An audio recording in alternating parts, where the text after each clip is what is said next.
Well, welcome to the Cinnabar. Today we got some more really good news out of Harney County. You see, Judge Rescio just today extended the injunction against the more than 10 round magazine ban.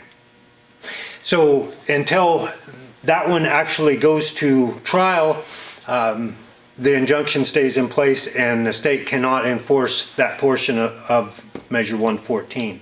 Now what the judge has done there, and I think very wisely, is he's broken the arguments over 114 into three different sections. Okay, the first is the permit to purchase, and he's issued an injunction against that until the state says that they have everything in place to implement that program.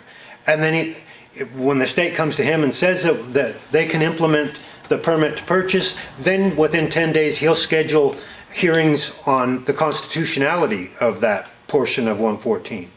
And then the second step is this 10 round plus magazine ban, which he's extended that injunction until now that one can be set up to go to trial in his courtroom.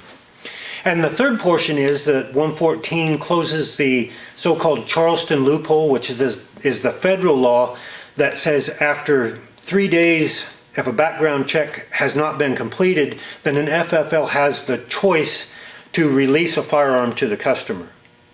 Okay, that one has a hearing date in Harney County on December 23rd, and the judges said that he plans to issue a ruling on that one by the 3rd of January.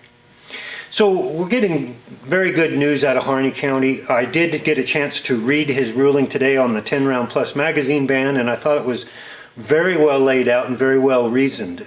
So there is encouragement there for us firearms owners here in the state of Oregon.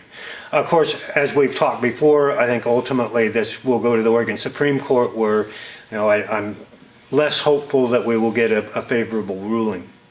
And all this is going on, of course, while there are still lawsuits pending in federal court. Of course, that's moving very slowly, and as I've said before, probably will advance to the Ninth Circuit Court of Appeals and ultimately to the U.S. Supreme Court. Now I'm going to get back to earning a living and gunsmithing and doing the things that I really know, and kind of stay away from this a little bit and follow along like you are. But there's a fella in Washington State by the name of William Kirk who has a channel called Washington Gun Law, and he's been following this very, very closely. He's a gun rights attorney in Washington State, so he's been given updates on his YouTube channel that are very thorough, and he has time, and that's his focus to really study all this stuff. So I'm going to refer you to Mr. Kirk and his channel, Washington Gun Law, and I'll put a link in the description to that. And we'll come back from time to time, and when some major events happen with Measure 114, but we're going to get back to our regular programming here in the next day or two. I'll be loading a episode on a really interesting early percussion double action revolver that we're working on here in the shop, so keep an eye out for that one. So thanks for joining us. Until next time, happy trails from the Cinnabar.